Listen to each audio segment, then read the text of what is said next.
नमस्कार मित्रांनो, तुमचं स्वागत आहे आजच्या आपल्या एका नवीन व्हिडिओमध्ये। तर आज आपण सोडवणार आहोत सेशन 3 कशा प्रकारे सोडवायचं। तर सगळ्यात पहिले आपल्याला सेशनचा परिचय पाहून घ्यायचा। या ठिकाणी सेशनचा परिचय पाहून घ्या, त्यानंतर बेसिक कॉम्प्युटर आणि स्मार्टफोन स्किल्सवर या ठिकाणी क्लिक करायचं आहे।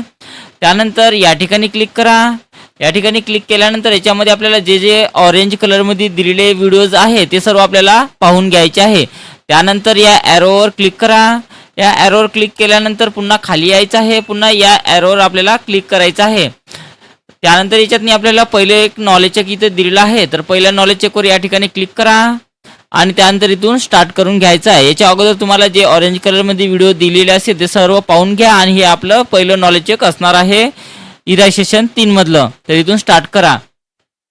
तर यामध्ये बघा 5 प्रश्न दिलेले आहेत। तर पहिला प्रश्न, स्क्रीनशॉट कॅप्चर करण्यासाठी लागणारे कीबोर्डवरील बटन ओळखा म्हणत आहे। तर स्क्रीनशॉट आपण या प्रिंट स्क्रीननं काढू शकतो, तर हे त्याचं उत्तर असणार आहे। म्हणून ऑप्शन नंबर 2 वर क्लिक करा आणि त्यानंतर सबमिट करायचं आहे। त्यानंतर खालीलपैकी कोणत्या कीबोर्डच्या चित्रामध्ये शिफ्ट की हायलाइट केलेली आहे म्हणत आहे। तर शिफ्ट की बघा आपल्या पहिल्या चित्रातनी हायलाइट केलेली आहे, तर म्हणून याचं उत्तर पहिलेच असणार आहे। खालीलपैकी कोणत्या कीबोर्डच्या चित्रामध्ये स्पेशल कीज हायलाइट केलेल्या आहे म्हणत आहे। तर स्पेशल कीज कशाला म्हटलं जाते मित्रांनो, ज्यामध्ये insert, home, page up, delete, end page आणि हे ॲरो दिलेले आहे, याला स्पेशल कीज म्हटले जाते। म्हणून याचं उत्तर ऑप्शन 3 असणार आहे। खालीलपैकी कोणते पॉइंटिंग डिव्हाइस म्हणजे दर्शक उपकरण आहे म्हणत आहे। तर माऊस हे दर्शक उपकरण आहे। खालील उपकरणामधून ऑप्टिकल माऊस ओळखा म्हणत आहे। तर ऑप्टिकल माऊस आपला हा पहिलाच आहे। त्यानंतर सेव्ह अँड नेक्स्ट करा। त्यानंतर सर्व झाल्यानंतर एंड एक्झामचा इथे पॉपअप आलेला आहे, त्याला येस बटनावर क्लिक करायचं आहे। तर अशा प्रकारे आपलं पहिलं नॉलेज चेक संपूर्ण सोडवणं झालेलं आहे। त्यानंतर आपलं पहिलं नॉलेज चेक झाल्यानंतर आपल्याला या रनवेवर क्लिक करायचं आहे। या ठिकाणी क्लिक केल्यानंतर बघा या ठिकाणी आपल्याला दुसरं नॉलेज चेक इथे दिलेलं आहे। तर सर्व नॉलेज चेक सोडवणं कंपल्सरी आहे। तर दुसऱ्या नॉलेज चेकवर क्लिक करा। याच्या अगोदर मी एक अटेम्प्ट केलेला आहे, त्यानंतर याच्यातून स्टार्ट करायचं आहे। याच्यामध्ये बघा 2 प्रश्न दिलेले आहे।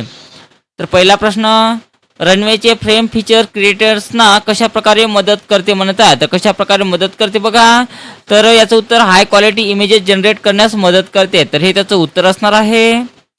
त्यानंतर सोबतच्या इमेजमध्ये रनवेचे कोणते AI फीचर दाखवले गेलेले आहे म्हणत आहे। तर चेक करून घ्या कोणतं फीचर याच्यामध्ये दाखवलं गेलेलं आहे बघा। तर याचं उत्तर टेक्स्ट टू व्हिडिओ जनरेशन हे त्याचं उत्तर असणार आहे। शब्दापासून व्हिडिओ इथं क्रिएट झालेला आहे, म्हणून याचं उत्तर हे असणार आहे। आणि त्यानंतर सबमिट करा। अशा प्रकारे आपलं दोन्ही सोडवणं झालेलं आहे। इथे पॉपअप आलेला आहे, याला येस करा। इथे पाहू शकता आपला स्कोर्स या ठिकाणी पूर्णपैकी पूर्ण इथं आलेला आहे। त्यानंतर इथे स्मार्ट टायपिंग स्किल्सवर क्लिक करायचं आहे आणि त्यानंतर याच्यावर सुद्धा क्लिक करा आणि याच्यामध्ये काय आपल्याला सोडवायचं असेल, पाहायचं असेल तर याच्यातून आपण पाहू शकतो। त्यानंतर आपल्याला या ठिकाणी क्लिक करायचं आहे। हे ॲरो खाली करून पहा, यामध्ये नॉलेज चेक वगैरे व्हिडिओ वगैरे दिलेले असतात, तर ते आपल्याला सर्व पाहून घ्यायचे आहे। त्यानंतर बघा ऑफिस स्किल्सवर या ठिकाणी क्लिक करा। ऑफिस स्किल्सवर क्लिक केल्यानंतर त्यामध्ये खालीच्या ऑफिस स्किल्सवर इथे क्लिक करायचं आहे।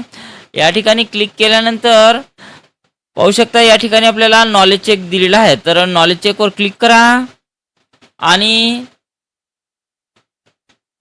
या नॉलेज चेकवर क्लिक करायचं आहे। पहिले पाहून घ्या हे व्हिडिओज आणि त्यानंतर नॉलेज चेकवर क्लिक करा आणि इथून स्टार्ट करायचं आहे।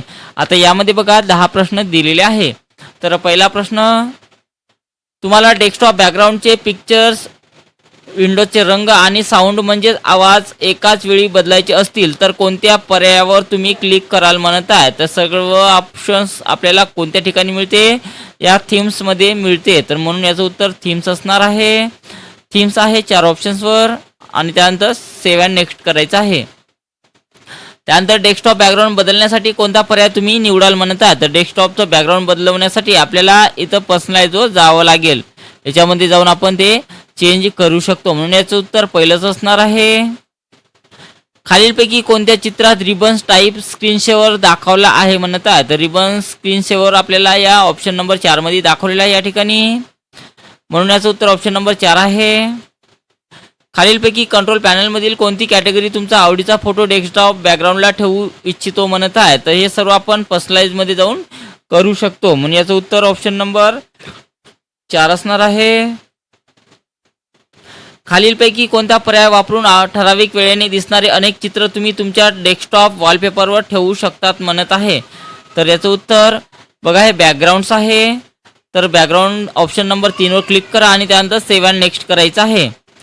त्यानंतर बघा तुमचे चित्र किंवा छायाचित्र यांच्या टेक्स्ट म्हणजे मजकूर समाविष्ट करण्यासाठी यापैकी कोणत्या आयकॉनवर तुम्ही क्लिक कराल म्हणत आहे. तर कोणत्या आयकॉनवर आपल्याला क्लिक करावं लागेल टेक्स्ट मजकूर ठळक करण्यासाठी. तर या ठिकाणी दिलेलं आहे ऑप्शन नंबर 3 मध्ये बघा या ठिकाणी आपल्याला दिलेलं आहे. त्यानंतर सेव्ह अँड नेक्स्ट करा. त्यानंतर खाली दिलेल्या चित्रामधून एअर ब्रश ओळखा म्हणत आहे. तर एअर ब्रश आपल्याला कोणत्या ठिकाणी दिलेला आहे. तर एअर ब्रश आपल्याला ऑप्शन नंबर 2 मध्ये या ठिकाणी दाखवलेला आहे. म्हणून याचं उत्तर ऑप्शन नंबर 2 असणार आहे. पेंट मधील कोणती टॅब वापरून तुम्ही फाईल तुमच्या कॉम्प्युटरवर सेव्ह करू शकता म्हणत आहे. तर याचं उत्तर पहिलंच असणार आहे. त्यानंतर सेव्ह अँड नेक्स्ट वर क्लिक करा. खालीपैकी कोणता ड्रॉप डाऊन मेनू तुम्हाला शेपची बॉर्डर जाड करण्याची अनुमती देईल म्हणत आहे. तर याचं उत्तर ऑप्शन नंबर 2 आहे. पाहू शकता या ठिकाणी. म्हणून याचं उत्तर ऑप्शन नंबर 2 वर क्लिक करा आणि त्यानंतर सेव्ह अँड नेक्स्ट वर क्लिक करायचं आहे. त्यानंतर पेंटमधील ड्रॉइंग मोडचा वापर करून डेस्कटॉप डेकोरेट करण्यासाठी खालीलपैकी कोणता पर्याय वापराल म्हणत आहे. तर कोणता पर्याय आपण वापरला पाहिजे. तर याचं उत्तर बघा सेट ॲज डेस्कटॉप बॅकग्राऊंड हे त्याचं उत्तर असणार आहे.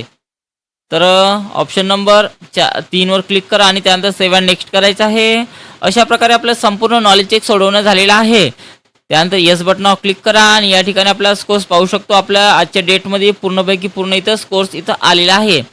त्यानंतर बघा आपल्याला सेशन कम्प्लिशन टेस्ट सोडवायचा आहे. तर त्याच्यावर क्लिक करा आणि त्यानंतर याच्यातून स्टार्ट बटनावर क्लिक करायचं आहे. तर बघा यामध्ये 10 प्रश्न दिलेला आहे. तर पहिला प्रश्न चुकीचा पासवर्ड टाईप केल्यावर तुम्ही शाळेचे ईमेल उघडू शकत नाही हे कोणत्या समस्येचे उदाहरण आहे म्हणत आहे. तर याचं उत्तर लॉग इन ऑथेंटिकेशन आहे. त्यानंतर सेव्ह अँड नेक्स्ट करा. तुमचा मित्र म्हणतो की स्मार्टफोन संगणकापेक्षा चांगला आहे ते का खरे ठरू शकते म्हणत आहे. कारण स्मार्टफोन लहान आणि पोर्टेबल असतो त्यामुळं. तर हे त्याचं उत्तर असणार आहे. त्यानंतर सेव्ह अँड नेक्स्ट करा. एका वर्गात 40 विद्यार्थ्यांना वायरलेस इंटरनेट लागते शाळेने काय बसवायला पाहिजे म्हणत आहे. तर त्यांनी वायफाय राउटर बसवायला पाहिजे. तर हे त्याचं उत्तर आहे. तुमच्या स्कूलमध्ये विद्यार्थी एकमेकाशी त्यांचे नोट्स व्हॉट्सअपद्वारे शेअर करतात हे काय दर्शवते म्हणत आहे. तर काय दर्शवते बघा. तर याचं उत्तर बघा याचं उत्तर असणार आहे डिजिटल साधनांचा सहकार्यात्मक वापर. तर याच्यावर क्लिक करा आणि त्यानंतर सेव्ह अँड नेक्स्ट वर क्लिक करायचं आहे. तुमच्या मोठ्या बहिणीने एक्सेलमध्ये मासिक खर्च टाकले आहेत तर ती कोणते वैशिष्ट्य वापरत आहे म्हणत आहे. तर त्याचं उत्तर स्प्रेडशीट वापरून आर्थिक नियोजन हे त्याचं उत्तर आहे. शिक्षकांनी क्विजसाठी गुगल फॉर्म वापरला तर ते कोणत्या प्रकारचे टूल्स आहे म्हणत आहे. तर ते सर्वेक्षण टूल म्हणजेच फॉर्म टूल्स आहे. त्याच्यावर क्लिक करा आणि त्यानंतर सेव्ह अँड नेक्स्ट करायचं आहे. त्यानंतर बघा विद्यार्थ्यांनी हस्तलिखित नोट्स स्कॅन करून शिक्षकाला पाठवायचे आहेत हे कोणते उपकरण उपयुक्त आहे म्हणत आहे. तर याचं उत्तर स्कॅनर्स आहे. त्यानंतर सेव्ह अँड नेक्स्ट वर क्लिक करा. तुमचे पालक मोबाईल ॲपचा वापर करून वीज बिल भरत आहेत तर ते कोणती सेवा वापरत आहे म्हणत आहे. तर याचं उत्तर UPI आधारित डिजिटल पेमेंट हे त्याचं उत्तर असणार आहे. तुम्हाला .xlsx फाईल मिळाली पण ती वर्डमध्ये उघडली ती व्यवस्थित का उघडली नाही म्हणत आहे. कारण ती स्प्रेडसाठी आहे वर्डसाठी नाही. तर हे त्याचं उत्तर असणार आहे. त्यानंतर सेव्ह अँड नेक्स्ट वर क्लिक करा. एका मित्राने ब्लूटूथद्वारे वर्गाचे फोटो पाठवले हे कोणत्या प्रकारचे संवाद आहे म्हणत आहे. तर याचं उत्तर बघा वायरलेस फाईल ट्रान्सफर आहे. त्यानंतर सेव्ह अँड नेक्स्ट वर क्लिक करायचं आहे.